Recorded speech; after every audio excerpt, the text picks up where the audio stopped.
Martínez y Martínez Esparza conducen Frecuencia Laboral, el espacio donde los trabajadores son la noticia. Bienvenidos. Con la entrada en vigor de la reforma laboral el sábado 1 de diciembre del 2012, el mismo día que tomó posesión el presidente de la República, Enrique Peña Nieto, se legalizó en México el pago por hora, el empleo temporal, el empleo a prueba, se facilitó el despido de trabajadores a juicio del patrón, y todo ello sienta las bases para la extinción del pago de prestaciones a los trabajadores, la eliminación de la seguridad social y el derecho de antigüedad en el trabajo y a una pensión por vejez o cesantía.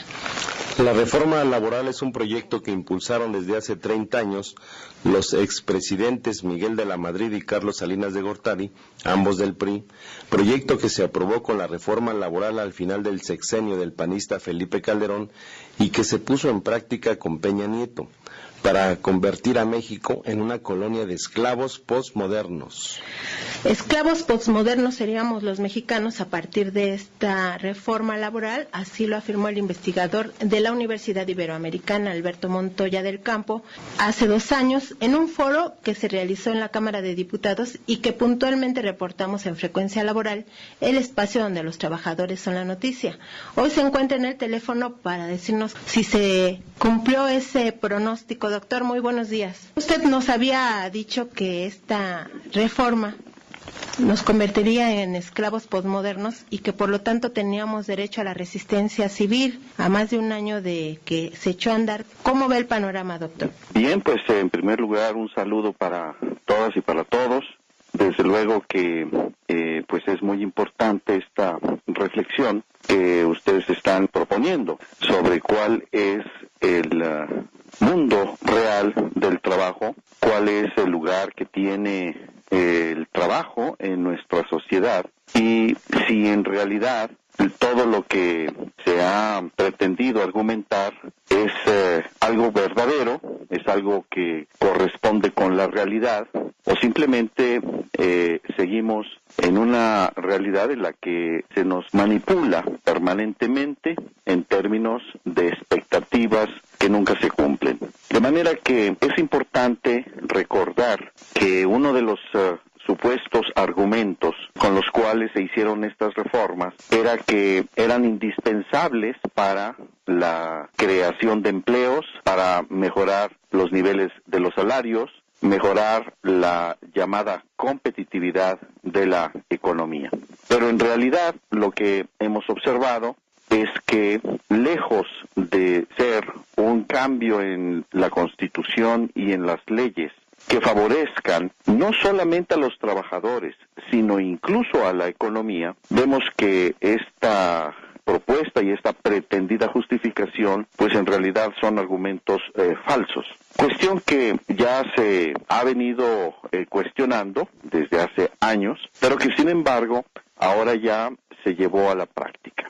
Esto tiene un muy grave efecto no solamente sobre los trabajadores, sino sobre el país en su conjunto. Esta reforma es parte de un conjunto de cambios que se han venido haciendo a la Constitución a partir de que se asumió por parte de Enrique Peña Nieto la presidencia de la República en diciembre del 2012. Este conjunto de cambios están regresando al país a una condición histórica de hace un siglo. Y desde luego fue la reforma laboral la que inició todo este conjunto de transformaciones. La verdad es que desafortunadamente, como era previsible y en realidad el verdadero objetivo, no se trataba de crear nuevos empleos, sino de que los anteriores empleos formales fuesen sustituidos o fuesen cambiados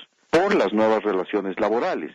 De manera que lo que observamos es que un impacto de esta reforma fue el que los empleos formales que existían tienden a ser cambiados a estas nuevas condiciones en donde se facilita el despido, en donde se dan contratos temporales y en donde se disminuyen los salarios y las prestaciones. Evidentemente que esto del llamado outsourcing, que a mi modo de ver en realidad sitúa a los trabajadores de una manera brutalmente diferenciada en condición de una mercancía a la que cada vez se le reduce el precio de una manera sistemática.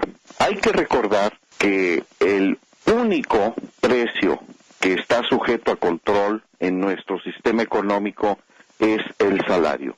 El resto de los precios se mueven, pero el salario permanentemente se va disminuyendo su poder adquisitivo. De esta manera, el proceso de control macroeconómico, el proceso de control de la inflación, está sustentado en el hecho de que se disminuye cada año el poder adquisitivo de los trabajadores. Veamos, y esto es algo muy, muy importante que ya ha sido ampliamente planteado, que ha motivado incluso la propuesta de desaparecer la Comisión Nacional de los Salarios Mínimos y de sustituirlos por un verdadero mecanismo que permita una definición muy clara de cuál debe ser el monto del salario y cómo debe de ir aumentando para aumentar no solamente el nivel de vida de los trabajadores, sino incluso el mercado interno. De forma tal que lo que tenemos en nuestro país es cada vez más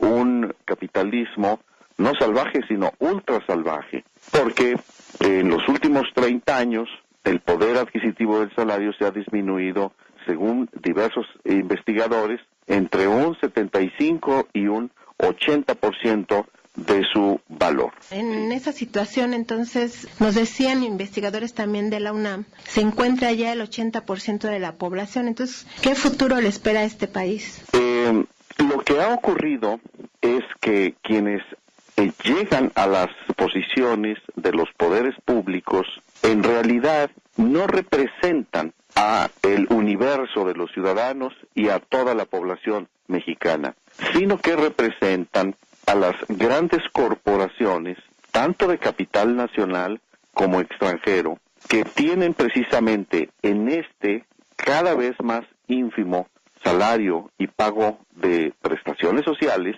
la base más importante para sus procesos económicos de acumulación de ganancias. Esto hace pues que nuestro capitalismo sea un capitalismo especialmente irracional, porque durante 30 años no ha podido crecer a una alta tasa que permita la incorporación y la creación de nuevos empleos, y por el otro lado, extremadamente injusto. En México es uno de los países, una de las sociedades en donde la desigualdad se va aumentando de una manera muy acelerada y en donde, por lo tanto, estas condiciones propician situaciones y condiciones políticas en las que estos mismos trabajadores, estos excluidos, estos desempleados, estos que son lanzados a formas de sobrevivencia en la economía informal, se convierten en clientelas políticas, se convierten en objetos de programas supuestamente sociales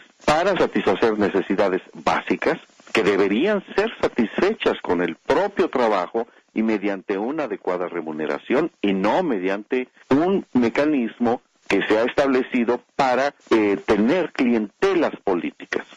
Así, desafortunadamente, observamos que el pueblo en estas condiciones finalmente ha venido siendo presa de estos intereses y que en las coyunturas electorales vota a partir de estos partidos que finalmente han establecido y aprobado estas leyes laborales que profundizan la irracionalidad y la injusticia. Doctor, buenos días, habla Martín Esparza saludándolo. Entonces, ¿quiere decir que esta reforma laboral que aprobaron en el Congreso de la Unión, pues prácticamente despoja a todos los trabajadores de la seguridad del empleo, de la contratación colectiva, de la libertad sindical y sobre todo a las futuras generaciones, a la población económicamente activa, pues los pone a merced de los patrones y de los propios gobiernos para explotar su fuerza de trabajo? Aquí hemos interpuesto una serie de amparos a los propios juzgados, hasta la Corte, pero todo ha sido desechado. ¿Qué alternativas tienen los trabajadores para poder revertir este tipo de reformas? Buenos días, Martín. Efectivamente, el sistema judicial hemos observado que de manera sistemática ha sido también capturado por estos intereses. Si lo vemos desde un punto de vista histórico, esto lo podemos interpretar de la siguiente manera. Estos poderes económicos que además han sido concentrados de una manera muy acelerada, han logrado no solamente obtener una gran magnitud de ganancias, de utilidad, por varias razones. Dos principales son, desde luego, la reducción del salario, de las prestaciones, y la posibilidad que ya estas leyes permiten para tratar a los trabajadores de esa forma tan inhumana y tan injusta, despidiéndolos, reduciendo las condiciones laborales, impidiendo un derecho humano fundamental, que es la formación de sindicatos como un instrumento legítimo de defensa de los intereses de los trabajadores. Recordemos que el derecho, no solamente al trabajo, sino también a formar sindicatos, es reconocido como un derecho humano. Y por el otro lado, el no pagar impuestos. Los grandes capitales, las grandes corporaciones, de hecho no pagan impuestos y no contribuyen al erario público. De manera que por estos dos mecanismos se da un proceso aceleradísimo en el que este poder económico les ha permitido a su vez el tomar el control, apoderarse, poner representantes directos suyos en los poderes públicos, en el Poder Ejecutivo, en las Secretarías de Estado, en la Cámara de Senadores, en la Cámara de Diputados y también en la Suprema Corte. Esto entonces pone a los trabajadores, y no solamente a los trabajadores, sino a todo el pueblo de México, en una condición de vulnerabilidad ante estos poderes, que además cuentan con los medios de comunicación que de manera permanente distraen y desinforman, no permiten el desarrollo de una verdadera cultura y conciencia política para la participación del pueblo y de los trabajadores en las decisiones públicas. Está configurando una situación en donde es necesario pensar formas de desarrollo de la conciencia y de organización política y de resistencia civil frente a las decisiones que hemos observado en materia de energía, en materia financiera, de comercio exterior con el TTP, de telecomunicaciones, en todo el ámbito de la educación y la seguridad. Es una coyuntura histórica que francamente nos está situando en un contexto de 100 años de retraso en cuanto al orden social hacia las condiciones que observábamos en el porfiriato, evidentemente en el nuevo contexto de una economía global. Doctor, le agradecemos muchísimo su participación. Frecuencia Laboral. Escúchanos el próximo sábado de 7 a 8 de la mañana por el 760 de AM.